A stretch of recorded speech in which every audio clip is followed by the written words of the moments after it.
Alright guys, okay, Alhamdulillah, okay, kita dah set up satu Viomi dekat area Sementa Kelang. Okay, so rumah ni nanti dia orang akan kemas lah, okay. So filter lama dia akan buang, okay. Jadi set up ni dia agak mencabar sikit sebab apa yang dibagi tu bentuk macam ni lah. Okay, jadi kita buat satu adapter kat bawah ni. Kita tunjuk sikit. Alright.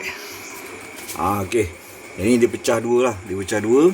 Okay, satu pergi ke penapis air Viomi. Okay, satu lagi pergi ke pipe. Jadi kalau pakai setup je ni senang lah. Kalau kata nak maintenance apa, kita off kat sini je.